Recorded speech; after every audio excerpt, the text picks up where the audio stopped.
어, 음, 오늘 계속해서 우리 마태복음 65강째입니다.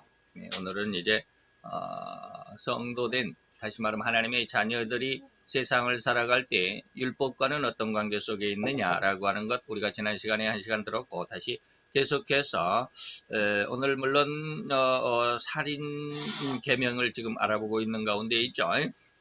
또 심판이다, 미련한 놈이다, 원망 들을 만한 일들을 도대체 어떤 것인가를 한번 생각해 보는 시간을 갖습니다. 우리 본문을 한번 같이 봉독해 보도록 합니다. 마태 21장 5장 21절로 26절까지입니다. 마태 5장 21절부터 우리 다 같이 봉독하겠습니다. 옛 사람에게 말한 바 살인치 말라, 누구든지 살인하면 심판을 받게 되리라 하였다는 것을 너희가 들었으나 나는 너희에게 이르노니 형제에게 노하는 자마다 심판을 받게 되고 형제를 대하여 라가라 하는 자는 공회에 잡히게 되고 미련한 놈이라 하는 자는 지옥불에 들어가게 되리라. 그러므로 예물을 제단에 드리다가 거기서 내 형제에게 원망 들을 만한 일이 있는 줄 생각나거든 그 예물을 제단 앞에 두고 먼저 가서 형제와 화목하고 그 후에 와서 예물을 드리라. 너를 송사하는 자와 함께 길에 있을 때에 급히 사화하라. 그 송사하는 자가 너를 재판관에게 내어주고 재판관이 관에게 내어주어 옥에 가둘까 염려하라. 진실로 내게 이르노니 내가 홀이라도 남김없이 다 갚기 전에는 결단코 거기서 나오지 못하리라. 아멘. 오늘 이 말씀으로 우리가 오늘 말씀을 한번 생각을 해보도록 하겠습니다. 자, 쭉 본문이고요. 자, 우리는 지난 시간에 우리가 그 화내는 거, 성내는 거 하고 라가라고 하는, 라가는 히브리 원문 그대로 그 히브리의 욕을 그대로 번역하지 않고 히브리 발음을 그대로 우리가 쓰고 있다라고 하는 그런 말씀을 드렸죠. 우리는 이제 그 두 번째 이어서 세 번째 이제 미련한 놈이다, 그리고 원망을 들을 만한 일이다라고 하는 것이 이제 살인죄로 예수님께서 규정하신 그 내용들을 한번 봅시다. 미련한 놈이라고 했을 때 도대체 미련한 놈이다라는 것, 이거 바보 멍청이 뭐 이렇게 얘기했을 때 우리가 지금 우리의 그 생활 습관 속에서 뭐 친구들끼리 아니면 다른 사람들에게 이거 저 미련한 바보 곰탱이 같다라고 말하는 이런 것과 굉장히 많은 차이를 가지고 있습니다. 그런데 이제 우리 의미로서는 미련한 놈이다라고 이렇게 번역을 할 수 있는데, 이 미련한 놈이라고 하는 것은 어떠한 뜻이냐면, 미련한 놈이라는 것은 상대방을 욕하는 것입니다. 상대방을 욕하는데 그저 상대방을 그저 욕하는 것이 아니라 그것은 뭡니까? 그의 그 신에 대한, 다시 말하면 그 사람이 믿는 신에 대한, 다시 말하면 그 말을 또 영적인 의미가 있겠죠. 신에 대한 그런 욕이니까 이것이 바로 영적인 그러한 욕이다. 그러니까 이것은 어떻게 보면 그 신앙에 대한 욕을 하는 것, 신앙에 대한 강력한 반대, 거부하는 이런 것들이 되겠죠. 그래서 그 사람이 믿는 신에 대한 모독을 의미한다라고 하는 말입니다. 그래서 우리가 이제 지난 시간에 라가라라고 했을 때는, 라가는 뭡니까? 이것도 욕은 욕인데 그 사람 자체, 그 사람 인격을 모독하는, 인격을 비하하고 인격을 그렇게 강력하게 비난하는 그런 욕이 라가다라는 이런 말로 했고, 미련한 놈이란 말은 그 사람의 인격보다는 영적인 내용, 그 사람이 믿는 신에 대한 그런 어떤 그 사람의 신앙을, 그래서 나중에 이제 우리가 계속해서 성경을 배우겠지만 예수님도 예수님이 귀신을 쫓아낼 때 많은 바리새인들이 와가지고 야, 귀신의 왕 바알세불을 집혔다. 그러니까 귀신의 왕을 힘입어 가지고 귀신의 쫄따구들을 이렇게 더 물리치는 그러한 어떤, 쉽게 말하면 사수를 행하는 거다라고 이렇게 강력하게 비난을 했을 때 예수님께서 말을 하시잖아요. 너희가 나를 보고는 나를 거역해도 괜찮지만 나를 거역하다가 성령을 거역할 수 있다. 성령, 신을 거역할 수 있다 이 말이죠. 굉장히 두려운 일이죠. 그래서 육신의 나를 보고 내 안에 들어있는 성령을 모독하게 되면 너는 지금 세상에도 구원을 못 받고 오는 세상에도 구원을 못 받아 라고 하는 거. 이제 물론 우리가 앞으로 계속해서 배우겠지만 그런 말씀도 있습니다. 그런 말씀을 잘 생각을 해보면 오늘 우리가 이 이 미련한 놈이다라고 하는 것은 그 사람의 인격이라기보다는 그 사람의 영적인 어떤 그 신앙에 대한 그런 내용이죠. 그래서 성령으로 인한 사람들을 귀신이 들렸다라고 방금 말씀드린 그런 내용들입니다.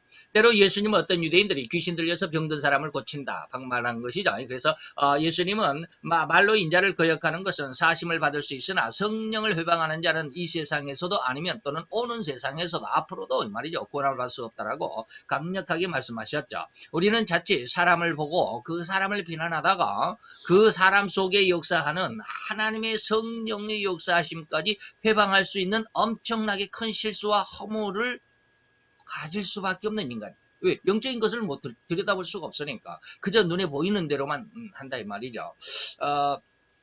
여러분들이 지금 지금 현재 며칠 사이에 한 2, 3일 사이에 우리나라의 한국 기독교 총연합회 회장인 전모 목사님이 대통령 하야하라라고 하는 것에 대해서 굉장히 지금 말이 많죠. 아주 시끄럽습니다.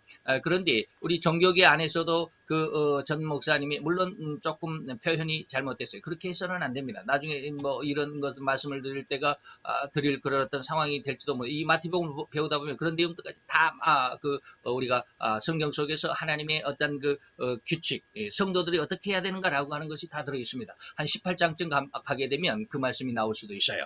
그런데 조금 물론 이렇게 말해서 저희 선배 목사님이기는 하지만 뭐 나이가 많으니까 선배 목사님이시지만 그래서 그분을 저는 비난할 마음은 없어요. 근데 조금 지혜롭지 못했지 않나라는 그런 생각을 하는데 성도는 과연 이러한 상황 속에서 어떻게 할 것인가 굉장히 저도 고민이 됩니다. 이런 상황 속에서 기독교가 아무런 말을 하지 않고 있으면 야 기독교는 왜 이 시국에 대해서 전혀 말을 하지도 않냐 이게 너만 잘 살려고 그러고 너만 이 피해를 안 보려고 너만 이게 쏙 빠지냐 뭐 이렇게 비난하거든요.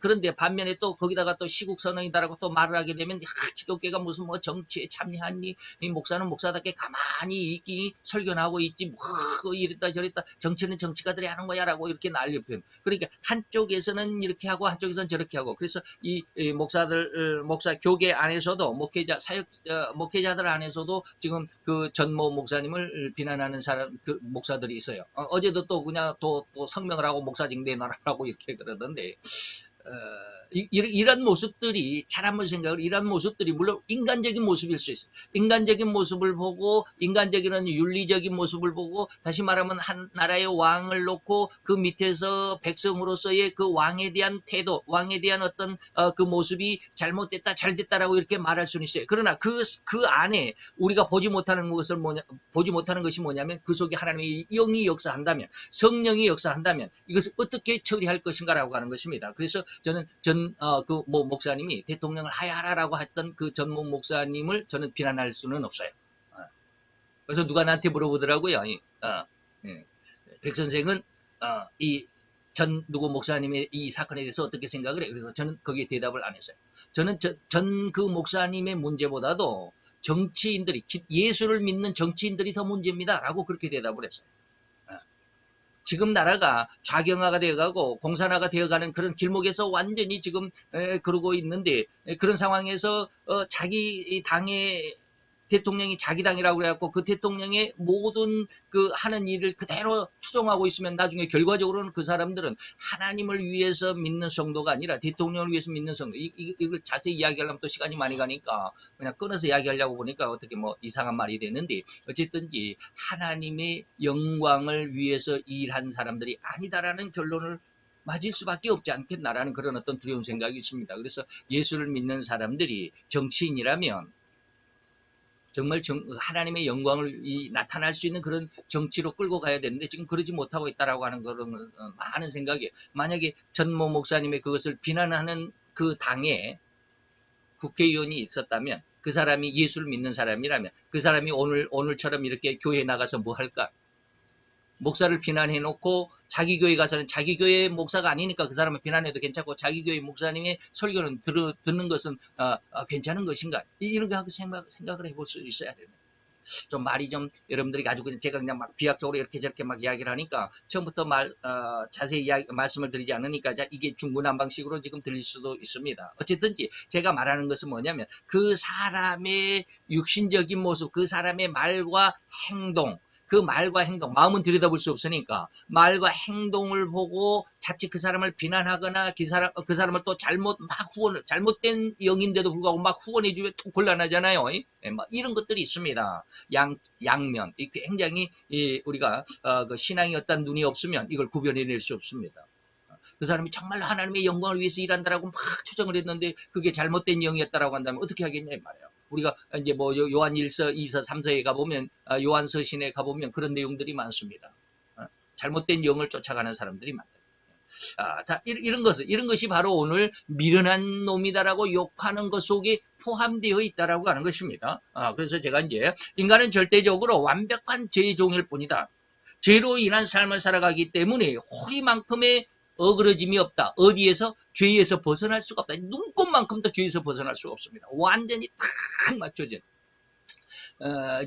저는 좀 실업계, 공업계 고등학교 출신이기 때문에 어떤 그런 뭐 물건을 만진다든지 뭐 기계를 만진다든지 뭘 우쭈고 막 손으로 조작해가지고 만드는 그 공산품들, 수작품들 이런 것들을 그걸 만드는 요즘에 유튜브 동영상에 그런 것들이 많이 나와요. 그런 것들을 보면서 정말로 기가 막히게 저렇게 잘 만드는구나라고 하는 것 중에 어떤 사람이 동영상을 만들었는데 이제 쇠 조각이죠. 쇠 조각을 이제 네모 우리가 그 주사위 같은 겁니다. 주사위 같이 이렇게 딱 맞는 걸 가운데로 딱 잘랐어요. 가운데로 자르고 그냥 네모로 이렇게 붙이는 게 아니라 한쪽 면을 톱날처럼 이렇게 도도도도도 이렇게 막 톱날을 만들었습니다. 양쪽에. 그리고 이것을 그 톱날을 가지고 이렇게 싹 이제 카메라로 찍으면서 이렇게 딱 앞으로 가까이 갑니다. 그리고 이 톱날이 이렇게 쫙 맞아 떨어지는데 딱 붙이니까 전혀 틈이 안 생겨요.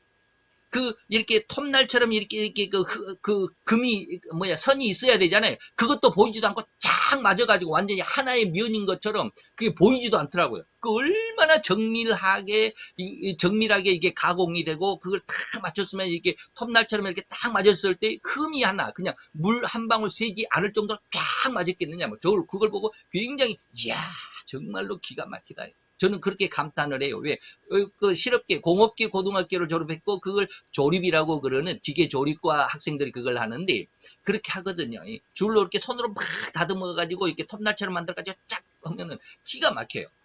그런 것처럼 우리 인간들은 죄에서 결코 한 걸음도 호리만큼도 벗어나지 않으니까 다 죄에 맞춰 있다 이 말입니다. 완전한 조각품입니다. 인간들은 죄와 인간은 완전한 조각품, 딱 합작품입니다.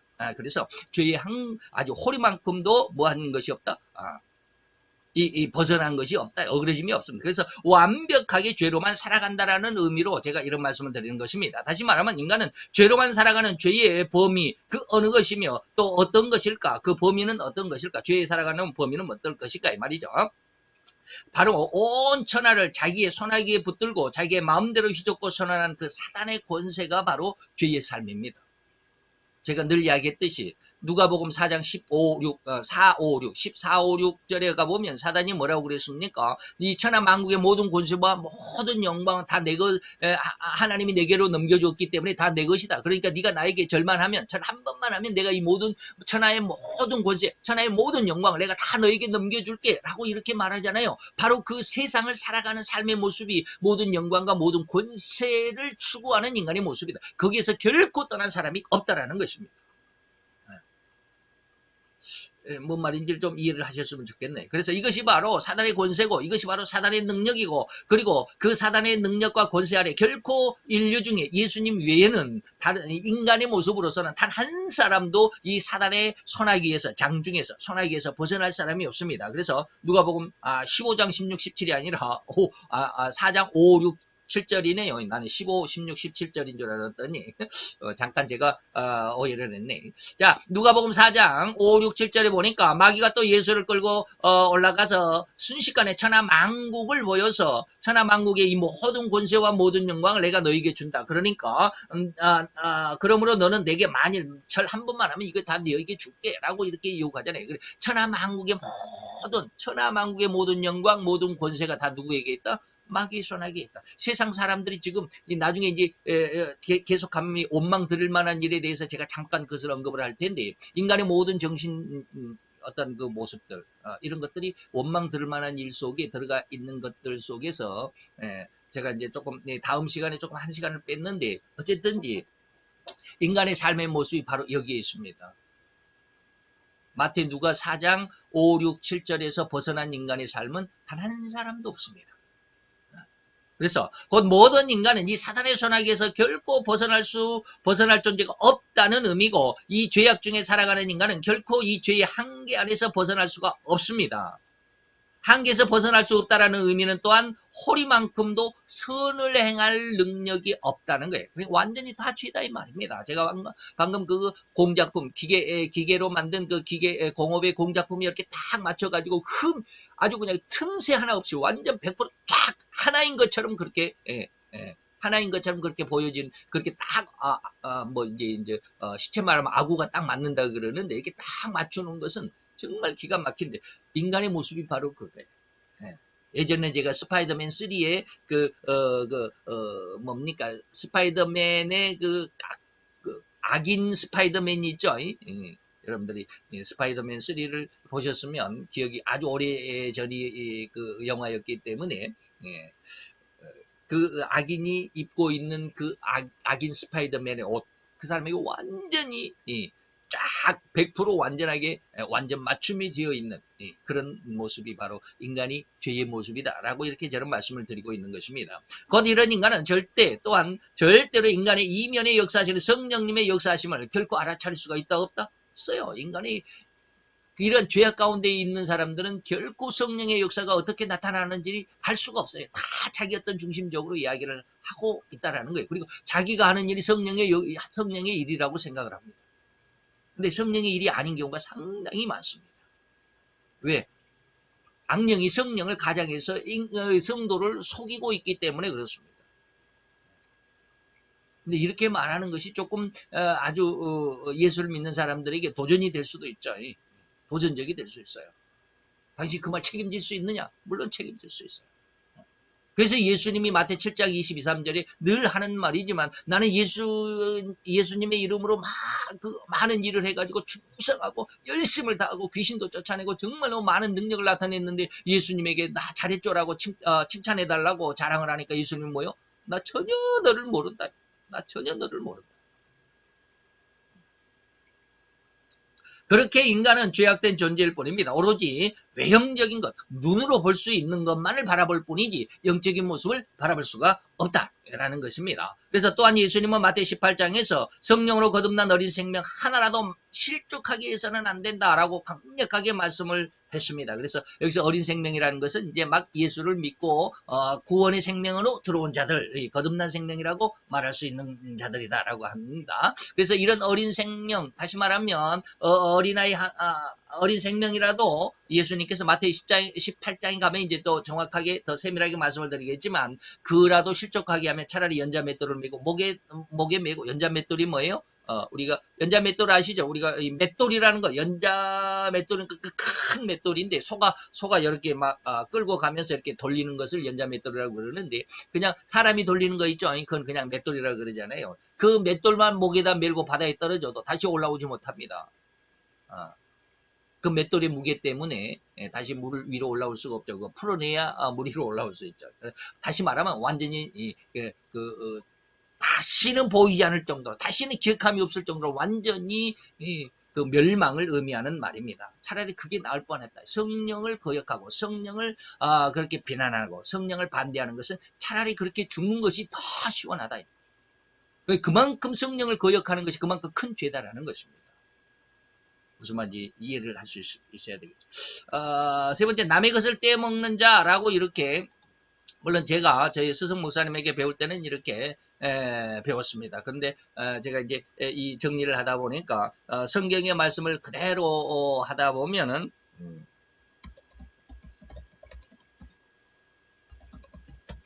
원망 들을 만한 일로 성경에 이렇게 기록이 되어 있습니다. 그래서 원망 들을 만한 일을 한 사람이라고 하는데, 이 말에 대해서 제가 이제 뒤에만 조금 했습니다. 그 안에 남의 돈을 떼먹는 일도 분명히 포함되어 있습니다. 자, 이 살인죄에 해당하는 마지막은 형제와 관계에서 원망을 들을 만한 일을 예수님께서 살인죄로 규정을 하십니다. 다시 말하면 또 남에게 원성을 들을 만한 일을 한 그 행위를 의미합니다. 그래서 이웃에게 강제로 혹은 내가 힘이 있으니까 너는 약간 내가 저를 그냥 이길 수 있으니까 그냥 강압적으로 이 말이에요. 그래서 힘으로 억압을 한다거나 또는 남의 이익을 위해서 나의 이익을 위해서 내 이웃을 공경에 빠뜨린다거나 상대방을 막 매장하려고 하는 이런 것들 있죠.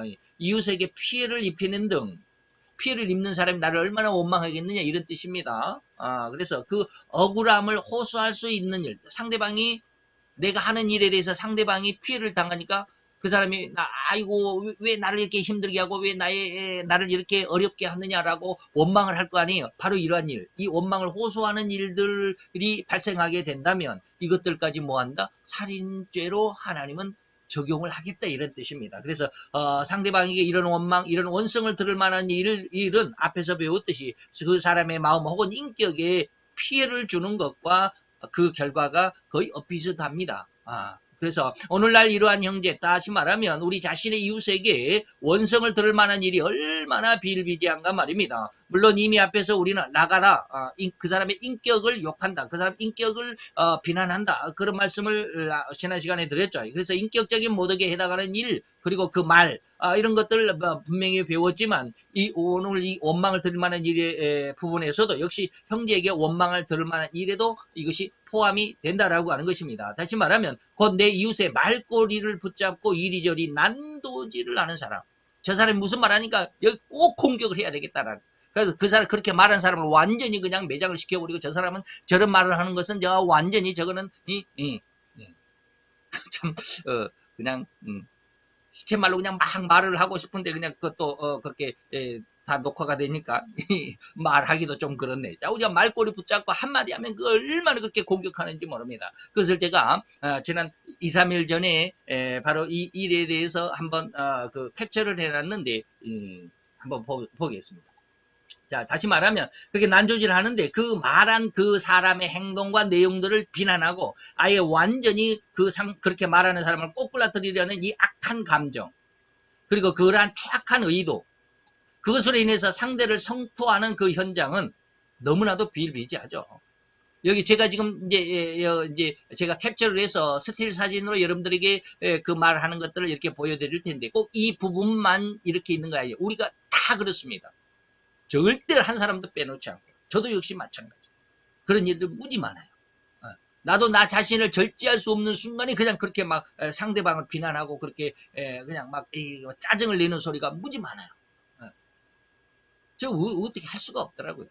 이 죄의 감정을 제가 내 스스로가 다스릴 수가 없어요. 자, 이것은 뭐냐면 참으로 상대를 가장 비참하게 꼬꾸라뜨리려는 일이야말로 가장 위대한 영웅이 되는 것이냐, 착각하는 이 인간성이 바로 가장 추악한 죄성의 현장임을 우리는 좀 깨달을 필요가 있다. 아니, 뼈저리게 깨달아야 된다라고 하는 것입니다. 그래서 SBS 뉴스에 이런 말이 나왔습니다. 어떤 분이 눈은 제가 일부러 눈을 가렸는데 눈을 가렸어도 누군지는 아시는 분은 아시겠죠. 이분이 지금 우리가 헝가리 부다페스트에서 그 유람선이 넘어져 가지고 침몰을 해 가지고 지금 몇십 명이 지금 죽었, 정확히 저는 몇 명이 죽었는지 외워놓지는 않았지만 이때 이 한 사람이 뭐라고 그랬느냐면 그 사람을 건져내는데 이 찬 강물 속에서 빨리 구할 수 있는 시간은 골든타임이 3분이다 라고 이렇게 말을 했어요. 3분이라고 말을 하니까 이 말을 가지고, 이 3분이라는 말을 가지고 얼마나 이당 저당에서 난리법석을 피우는지, 이 사람은 또 뭐라고 그랬느냐면 골든타임이 3분이 지나면 그냥 구조와 수색은 포기하라는 말입니까? 그 말 3분이다라는 말을 꼬투리를 잡아서 그러면 3분이면 그러면 3분이 지나면 구조하지 말라는 말이냐라고 이렇게 빗대서 말하는 거예요. 이런 저급한 감수성의 소유자가 국회의원이라는 사실이 참담하다라고 이렇게 대변인이 발표를 합니다. 어느 당에서는. 기가 막히죠. 이렇게 상대방의 말꼬리를 붙잡고 그것이 이렇게 잘못됐다고 완전히 상대방을 묵살을 만들어야 되겠다라고 그러잖아요. 그리고 다른 당에서도 역시 매분 몇 초가 골든타임인데 3분이라고 했던 것은 국민께 사과를 해야 할 말이다라고 그러고, 다른 사람은 또 실종자 가족을 낙담케 하고 분노케 하는 그런 말이다. 3분이라는 말이 그렇게 심한 말이었다. 부적절한 발언이었다. 또 다른 당에서 너무도 잔인한 말이었다라고 이렇게 말하는 거잖아요. 그래서 이제 제가 이제 이런 내용들을 조금 기도를 하다가 너무 답답하니까 기도를 하다가 그런 내용들을 좀 하나님 앞에 받은 은혜가 있어요. 뭐 다 글을 지금 제가 정리를 하다 보니까 뭐 거의 쉽게 말하면 소책자 한 권이 될 것 같아요. 그래서 그렇게는 못하고 그렇게는 자세하게는 못하고 하나만 이 한 부분만 제가 이제 네 부분을 이렇게 나누는데 그것이 우리가 마태 3장에서 세례 요한이 나타날 때 그때에라고 하는 말 속에 제가 그 네 부분을 말씀을 드렸습니다. 인간이 자기 자신을 세상에 세울 때 네 방면의 어떤 부분 속에서 나를 정확히 세울 수 있다. 그러니까 그 첫째가 정치적인 면을 봐야 됩니다. 세상의 정치가 어떤데 나는 어떻게 해야 되느냐. 경제의 면, 세상의 경제가 어떻게 돌아가는데 나는 어떻게 해야 되느냐. 그리고 인간관계, 인간들 세상에 지금 인간의 어떤 심성들이 어떠한 모습으로 이 사상이 어떻게 흘러가는데 그러면 나는 어떻게 할 것이냐 뭐 이런 거예요. 그리고 마지막이 종교적인 면입니다. 세상 종교가 이런저런 모습이고 종교 안에서도 이런저런 모습이 있는데 그 안에서 그 종교 안에서 나는 어떻게 믿음을 키워갈 것인가. 이 네 개의 측면을 바라보면 내 자신을 하나님 앞에 굳게 세울 수 있는 내 자리가 딱 나타나는 것입니다. 바로 그런 것을 이제 다음 시간에 한번 정리를 해보려고 그러는데 아주 한쪽 뭐 정치적인 면만을 한번 쓰려고 그러니까 이게 소책자만 해도 야 이렇게 해서는 안 되겠다. 지금 아주 그냥 핵심적인 것만 지금 간추리고 있는데 아직은 다 되지는 않았습니다만 어쨌든지 다음 시간에는 이렇듯 온 세상이 형제에게 원망 들을 만한 일들이라는 이러한 주제 아래 이 종말이라고 하는 이 마지막 시대는 이런 일이 더 극해질 것입니다. 마지막 시대의 세태가 바로 이렇다. 혹은 인간들의 습성들의 한 단면이 이렇다라고 하는 것을 잠깐 한번 더듬어 볼까라고 하는 그런 생각을 가지고 있습니다. 그리고 원망 드릴 만한 일들 중에 또 하나가 뭐냐면 남의 돈을 빌렸다가 떼먹는 이 일이 아주 가장 크다라고 이제 저희 스승 목사님은 그렇게 말씀하십니다. 그래서 남의 돈을 떼먹네. 어제도 제가 이제 사무실에 있다가 무슨 이야기들을 이렇게 직원들끼리 이야기를 하는데, 어떤, 아파트에서 요즘에 이제 아파트 시세, 그리고 그 아파트 시세가 옛날에는 엄청나게 비쌌는데 요즘에는 그 아파트 가격이 다운이 되니까 그 아파트에 전세 들어있는 사람들이 자기의 그 전세금을 다 빼내지 못하고, 회수하지 못하고 그냥 이사를 가야 하는 그런 일들 있죠. 흔히 시체말로 하면 깡통 전세라고 하는 거. 예? 깡통 아파트. 아파트를 내가 10억을 주고 샀는데 지금 시세가 8억이야. 8억밖에 못 받아. 그러면 2억은 뭐요? 내가 손해를 봐야 되잖아요. 이걸 바로 깡통. 내가 투자한 돈보다 회수하는 돈이 적었을 때, 손해가 됐을 때 이걸 깡통이라고 그래요. 그래서 깡통 아파트다. 살 때는 뭐 비싸게 주고 샀는데 지금은 내가 팔려고 하니까 내가 살 때의 그 가치보다도 못하더라. 그러면 이제 내가 빚이 지는 거잖아요. 바로 그런 거. 그래서 어떤 사람이 자기가 전세금을 얼마를 넣었는데 그 중에서 전세금 1억을 못 받고 나갔다. 뭐 이런 이야기도 있고 그러죠. 바로 이럴 때인 말이에요. 남의 돈을 빌렸다가 떼먹는 이런 일들. 굉장히 원망스러울 거 아니야. 전세 사는 사람은 자기 돈을 회수하지 못하니까 또 자기는 또 딴 데 가가지고 그 아파트를 또 전세 보증금으로 넣어야 되는데 돈이 안 되잖아요. 그러니까 이제 집주인을 원망할 수 있는 이런 일들. 그죠? 남에게 돈을 빌려줬는데 나 돈 없으니까 못 갚아 내 배째 뭐 이런 사람들 있잖아요. 시체 말로. 그러면 안 된다 이 말이죠. 다시 말하면 이런 이 의미는 뭐냐면 상대방의 그 꾼 돈이 만약에 내가 그 돈이 그 사람에게 있었다면 그 사람에게 피가 되고 살이 되는 생명을 유지할 수 있는 근원이 되었을 텐데 내가 그 돈을 빌렸다 이 말이요. 그리고 갚지 않음으로 인해서 그 사람의 피가 되고 살이 되는 그 사람의 생명을 유지할 수 있는 근원을 내가 착취한 거나 마찬가지다 이 말이에요. 그래서 그 사람에게 이익이 될 것이 나에게 피와 살이 되어는 남의 피와 살을 내 것으로 착취를 했다. 뭐 그런 뜻이 되겠죠. 남의 돈을 떼먹는 일, 원망을 들을 만한 일의 핵심입니다. 그래서 이러한 의미에 해당한다라고 예수님이 말씀하시는 것이다. 예수님은 이러한 일들에 대해서 속히 이러한 일을 해결하라고 하신 것입니다. 고로 어떤 사람의 채무관계를 해결하고자 하는 사람들은 그 사람을 찾아가 진실로 사과하고 용서를 빌어야만 한다. 그래서 이 일이 안 될 때, 우리도, 저도 이제 뭐 많은 채무가 있지만 이것이 안 될 때는, 그래서 이제 국가적으로 이것을 법적으로 해결해 주는 것이 있잖아요. 예, 우리가 흔히 말하는 파산, 뭐 개인회생, 이런 것이 법적으로 이렇게 해주기는 합니다. 물론 그것을 전 미안하기는 하죠.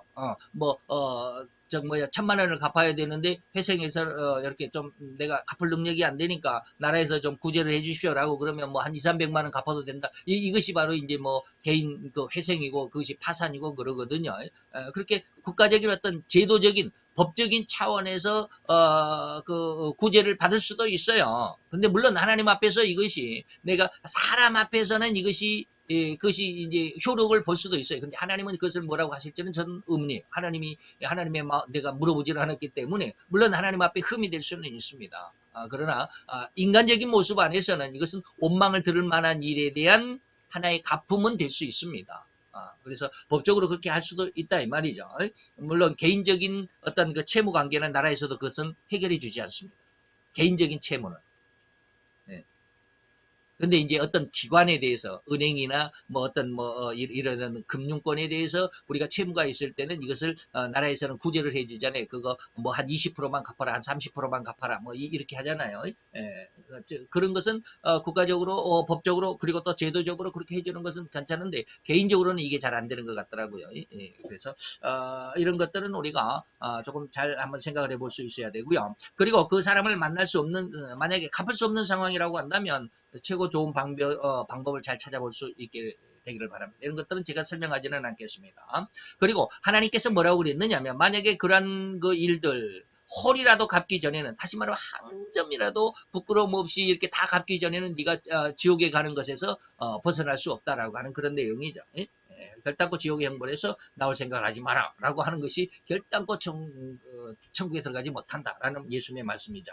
자, 이것을 하나님은 우리가 하나님을 생각하고 진리를 생각하는 마음으로 나의 이웃의 힘든 어떠한 그런 상황 또는 안타까움을 위하여 적은 돈이라도 도와주었다. 다시 말하면 이것은 이제 제가 가끔 가다가 아직 완전히 정립이 안 된 지난 번까지는 완전히 정립이 안 된 상황 속에서 그러나 정립이 뭐냐면 우리에게 하나님께서 나에게 돈을 주셨을 때 그 돈을 어떻게 써야 되느냐라고 하는 것에 대해서 많이 조금 말씀을 드렸잖아요. 근데 요즘에 저는 거의 완전하다라고 할 수, 제 자신이 생각할 수 있을 만큼 돈은 어떻게 써야 된다라고 하는 그 하나님의 뜻을 제가 알았다라고 말할 수 있어요. 다시 말하면 돈은 나를 위해서 쓰는 게 아니에요. 그 돈은 이 돈은 하나님께서 인간의 생명을 살리는 데 쓸 수 있는 거예요. 그 중에 이제 내가 일부를 가질 수는 있죠. 근데 우리 아직은 그 하나님의 어떤 은혜, 다시 말하면 하나님이 원하는 제가 늘 말하는 영성인이 되기 전까지는 이 돈의 굴레에서 결코 벗어날 수 없습니다. 그래서 하나님이 인간적인 모습 안에서도 네가 이러한 모습을 가졌다고 한다면 하나님이 왜 이러한 모습을 가지도록 다시 말하면 이제 더 뭐랄까 구체적으로 이야기를 하면 적나라하게 이야기를 하면 하나님께서 내게 돈을 주셨다. 내가 하나님 앞에 영성인이 되지 않았음에도 불구하고 하나님이 나에게 돈을 주셨다. 아니면 나에게 성공을 주셨다. 아니면 내게 이렇게 하는 것을 많은 것을 주셨다라고 한다면 왜 하나님은 내가 완전히 하나님의 뜻에 100% 완전한 그런 영성인이 되지 않았음에도 불구하고 내 기도를 들어주시는 것일까? 하나님을 안 믿는 사람도 사업의 성공을 위해서 기도하면 들어주는 경우도 있잖아요. 예수를 안 믿는 사람들도 사업에 성공할 수도 있지만 예수를 믿는 사람들 안에 막 기도하니까 사업이 성공했다, 뭐 자녀들의 문제가 해결됐다, 남편의 문제가 해결됐다, 승진의 문제가 해결됐다, 뭐 이런 것들이 있잖아요. 제 주위에도 그런 분이 있어요. 쉽게 말하면 여러 사람들 중에 그 사람은 쉽게 말하면 승진의 어떤 그 서열로 보자면 한 세 번째, 네 번째 있어야 할 사람입니다. 그러니까 위에 한 세 명 정도는 승진을 먼저 하고 그 사람이 이제 네 번째 나중에서야 이제 승진 서열에 있는 사람인데 오히려 이 네 번째 있는 사람이 앞에 있는 세 사람을 건너뛰고 자기가 먼저 승진한 사람이 있어요. 기가 막히죠. 그런 사람이 있어요. 그래서 그 사람이 왜 그랬을까? 근데 그 사람 이야기를 들어보니까 자기도 너무 놀랍다라는 거예요. 나는 지금 승진의 대상이 아닌데 승진하는 서열 가운데는 있지만 승진 자기 위에 한 두 사람, 세 사람이 있었다라는 거예요.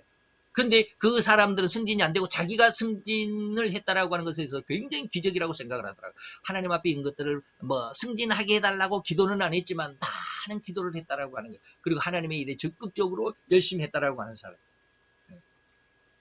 그래서 다른 사람들보다도 승진이 더 빨랐고 그리고 다른 사람들보다도 더 좋은 직책에 지금 있어요. 지금 현재 있어요. 그래서 그 사람의 간증을 들어보면 야 그래 그렇게 하시니까 그렇게 열심히 신앙생활도 하고 또 열심히 일도 그렇게 하시니까 승진이 빨랐을 수 있다. 그런데 제가 말씀드리는 그 서너 사람들의 그런 어떤 비교 속에서 있는 사람들 중에, 물론 안 믿는 사람이 한두 사람이 있고, 믿는 사람이 한 세 사람 정도, 한 다섯 사람을 제가 비교를 한다면 지금 그래요.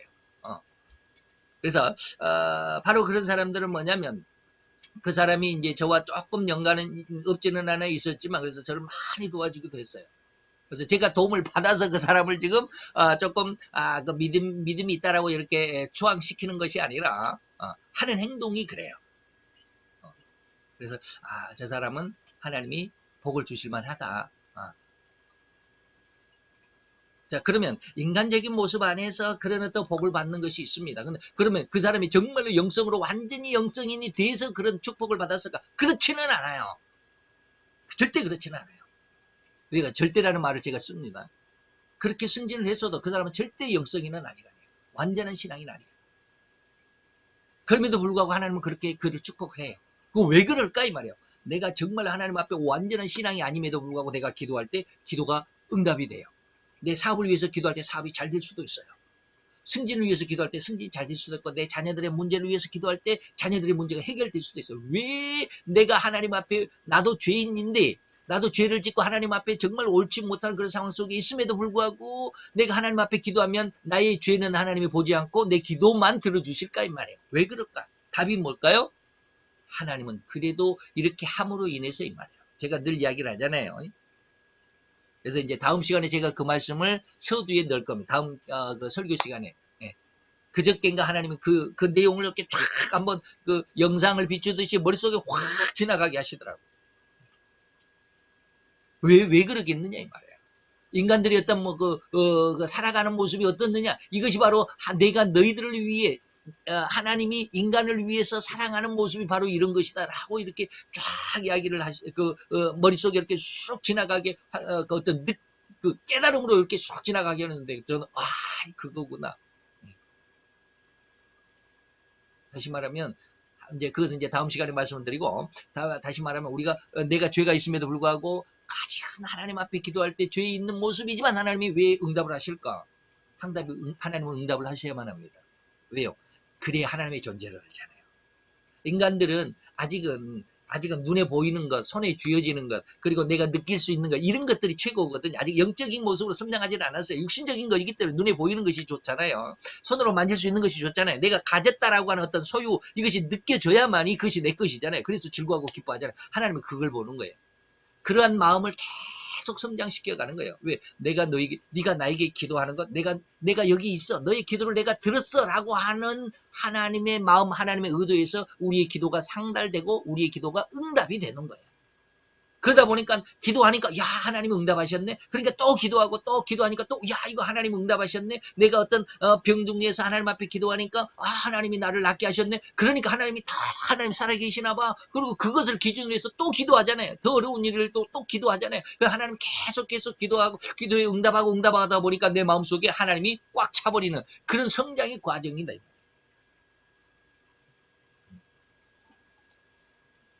그래서 우리가 이런 하나님의 그 마음을 우리가 조금 이해할 수 있을 때까지 많은 그 신앙의 훈련, 반복이 필요하다라고 하는 것이죠. 그 중에 이제 뭐냐면 돈이라고 하는 것은 나에게 왜 하나님이 주실까? 이것은 내 개인적으로만 살아가는 것이 아니라 우선은 내 개인적인 것이잖아요. 내가 돈 벌었으니까 야 이제 저도 제가 어제 저희 직원들 모여 있는 가운데 그랬어요. 야, 한 달 동안 너무 힘들고 그냥 다 사표 내고 다 때려치고 다 사표 내고 싶지만 한 달 동안 그래요. 예. 정말 다 때려치고 나가고 싶어요. 그런데 한 달 동안 다 하루만 재미있더라. 그게 뭔 날이야? 월급날이에요, 월급날. 돈이 월급 속에 딱, 저같이 이제, 다 60이 넘은 사람들에게 200만 원씩 주는 데가 어디가 있어요? 그날만은 좋잖아요. 그날만은 마음이 풍성해. 이것저것 다 해도 상관이 없어, 그날은. 네.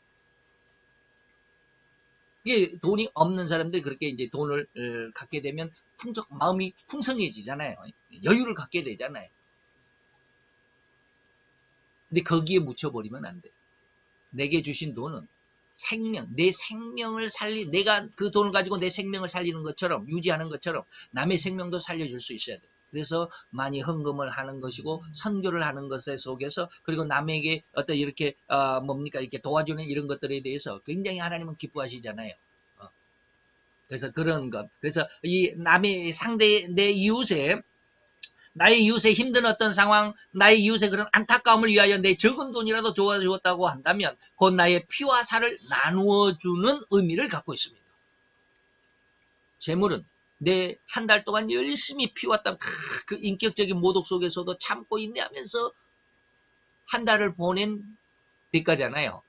쉽게 말하면 내 생명을 한 달 거기에다가 투자를 하고 얻은 돈이. 그만큼 가치가 있다 이 말이에요. 그런데 그것을 남에게 내가 이렇게 뭐 돈 만 원이라도 헌금을 했다. 돈 만 원이라도 내가 이렇게 시제 뭐 안 믿는 사람들은 적선이라고 그럽니다. 그 저기 불교 용어로. 적선을 했다, 헌금을 했다 그러면 그 어떤 의미가 뭐요? 내 생명을 나누어 줬다 이 말이에요. 그만큼 귀한 것은 하나님 앞에 더 이상은 없습니다. 생명을 살리는 그런 것이죠. 그래서 이것은 참으로 하나님의 가장 원하시는 최고 핵심의 일입니다. 저는 그렇게 생각합니다. 곧 어려운 이웃을 도와주는 일, 그리고 그런 행위는 그 어려움을 당하고 있는 이웃에게 그 사람의 생명을 살려주는 일이 되기 때문에 그렇습니다. 이것이 바로 하나님이 가장 원하시는 핵심이라는 것. 곧 하나님은 인간의 생명을 살리는 일에 가장 큰 관심을 가지고 있습니다. 가장 크게 기뻐하십니다. 그래서 천국에서 가장 큰 상급은 뭐요? 많은 사람을 옳은 대로 생명으로 인도하는, 천국의 영원한 생명으로 인도하는 자가 가장 아름다운 상급을 받을 것이다라고 다니엘서에서 말하고 있습니다. 그래서 우리가 벌어들인 돈, 다시 말하면 재물은 내가 수고하고 힘쓰고 노력해서 다 내 것이라고 생각하고 내 마음대로 사용하는 것, 좀 곤란하죠. 그래서 제가 가끔가다 그런 이야기를 하잖아요. 지금 저 한 2주간 전인가 제가 그 예화를 한번 드렸잖아요. 중국의 아주 엄청난 재벌의 아들이 미국에 유학 중인데 아빠의 그 카드를 가지고 슈퍼카 40억이 넘는 슈퍼카를 사가지고 그 위에서 그 뭡니까 와인 한 잔 들고 이렇게 마시는 그 사진을 자기 인스타그램에 올렸다가 아주 혼쭐 났다 그랬잖아요.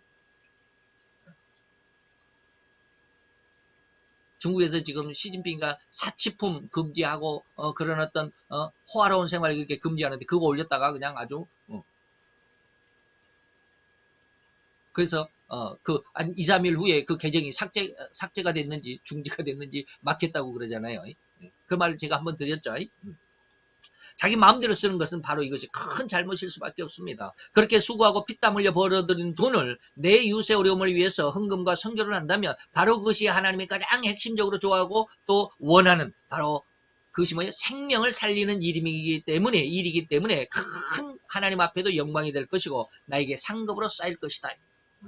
그래서 그러므로 하나님은 곧 이러한 진리 안에서 행동을 깊이 관심 있어 하고 축복하시는 것입니다. 우리의 모든 헌금들이 바로 이러한 의미에서 하나님 앞에 드려지는 것입니다. 그래서 우리가 헌금을 드릴 때 내 생명을 하나님 앞에 드리는 것이다라고 제가 늘 이야기를 하죠. 그래서 하나님 앞에 우리의 생명을 드리는 간절함의 시간이 바로 우리의 헌금의 시간이 되어야 됩니다. 그런데 이런 상황에서 우리가 헌금을 드릴 때 그냥 뭐요? 아주 우리가 그런 거 그냥 툭 던져 상대방을 무시하면서 주는 거 있잖아요. 툭 던져주는 거. 그렇게 해서는 안 되죠. 헌금을 하는데 그렇게 해서는 안 되죠. 그러한 행동은 길거리 엎드려 있는 거지에게도 해서는 안 되는 행동입니다. 정성스럽게 손을 내밀어서 주는 것이 드린다라는 말을 좀 거북하면 그렇게 주는 것이 정말 훌륭한 인격의 모습이다.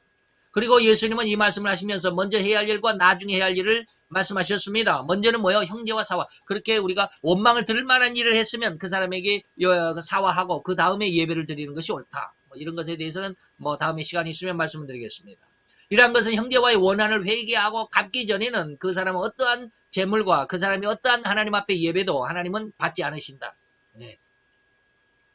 그래서 하나님은 이러한 것을 모두 해결한 후에야 하나님이 그 사람의 예배를 받으실 것이다 라고 하는 것입니다. 그래서 이사야가 바로 이런 이야기를 했습니다. 너희가 손을 펼 때에 하나님께서는 네가 남을 구제하는 건 내가 보지 않겠다.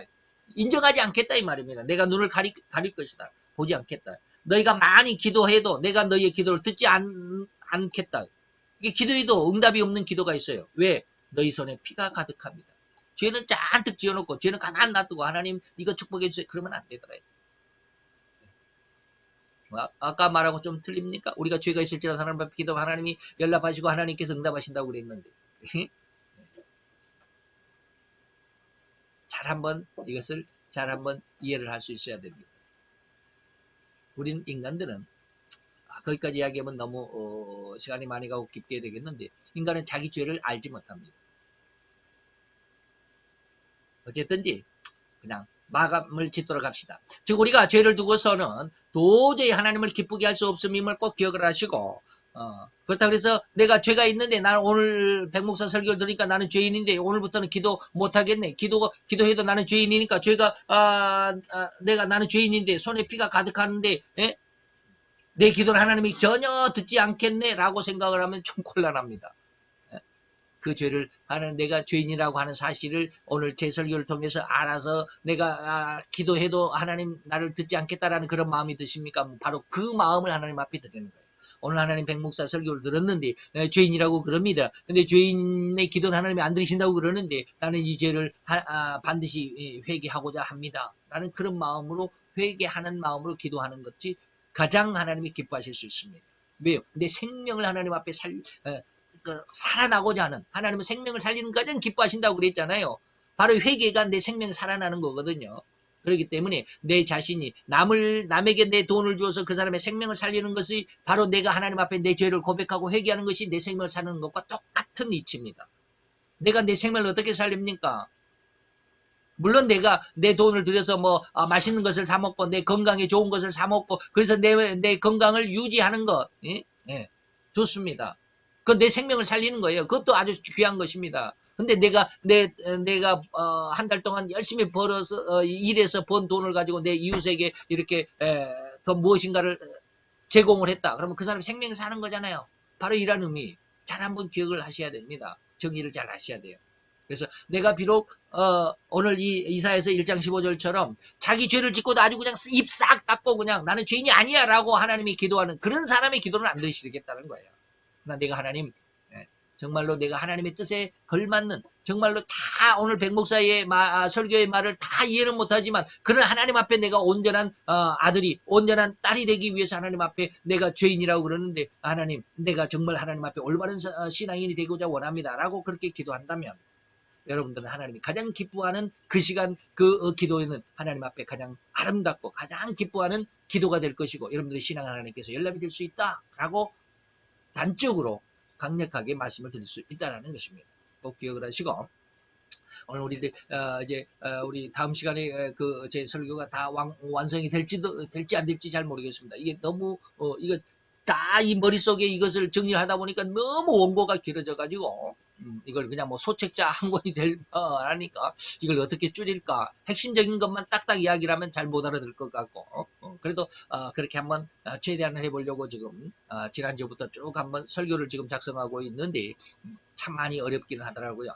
자, 우리가 어쨌든지 이 원망을 들을 만한 일, 다시 말하면 우리가 지난 시간에 라가라고 하는 것에 이게 몽뚱그려서 다 여기에 하나의 어떤 줄줄이처럼 이렇게 쭉 엮어서 말씀을 드렸어야 되는데 그때는 하나님 앞에 은혜가 없었어요. 그런데 이제 지난 주간 이 미련한 자 그리고 원망을 들을 만한 일에 대해서 하나님 앞에 기도하다가 이런 내용들을 쭉 하나님이 은혜를 주시더라고요. 그래서 그런 내용들이 우리 삶 속에서 너무 비일비재하다는 것이 눈에 보여지게 되고 깨달아지게 돼서 지금 원고를 준비 중에 있습니다. 어쨌든지 오늘 우리는 정말로 신앙인의 그 아름다운 모습이 어떤 것인가를 좀 그 한 일면 아주 단편적인 것이랄지라도 그 일면을 잘 배웠으면 그리고 또 깨달을 수 있는 은혜가 되었으면 정말 감사하겠습니다. 우리 다 같이 기도하도록 하겠습니다.